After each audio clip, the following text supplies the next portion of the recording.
Jim Blocky, Real Ed Aid. Today's vlog, sexual misconduct. Can anyone actually define it? Okay, I'm a man, so I have no idea what it's like to be a woman or sexually harassed, supposedly. So I have no right to talk about it. That's what I've been told. And I'm also a white man, so I have no idea what it's like to be black, so I can't talk about racism. These are what are known as manipulations of the truth in order to keep us under control by not allowing us an opinion, or at least to talk about that opinion. It is true that I am a white man that does not know what it's like to be black or a woman. But it's also true that they don't know what it's like to be white and called a racist, especially when you're not. Women don't know what it's like to be a man and accused of sexual misconduct. Again, especially when it's not true. That you have no idea what it's like to be that's a misuse of our gender to guilt us into keeping quiet. I'm hoping to put an end to this because a vast majority of us white men are not sexists, racists, or bigots. And we have some excellent ideas and insights on remedies for these dilemmas.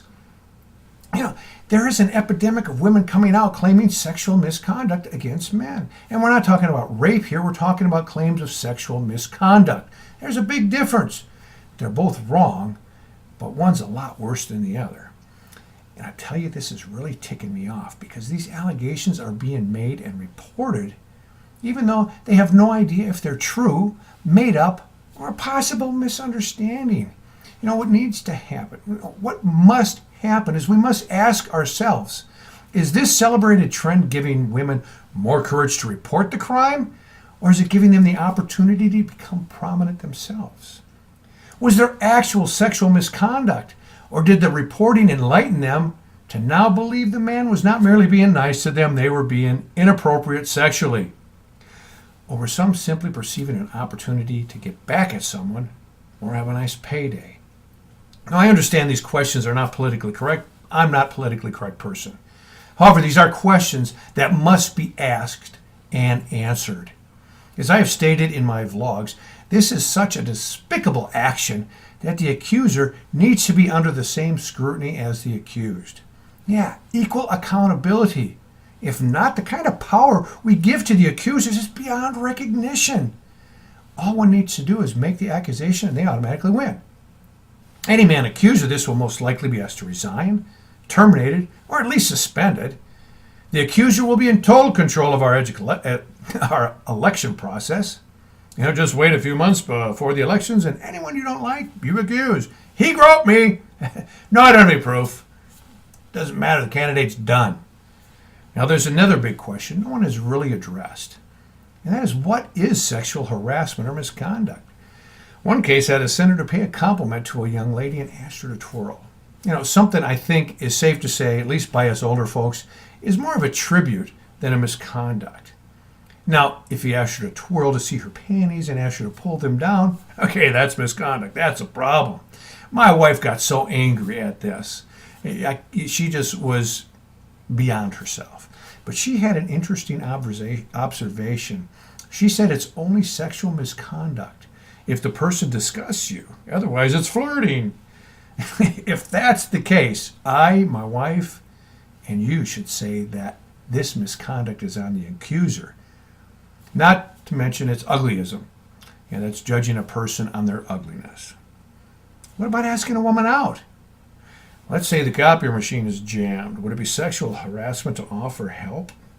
What about opening the door for a woman? Boy, I've been chastised for that. I ask you, is this what we really want?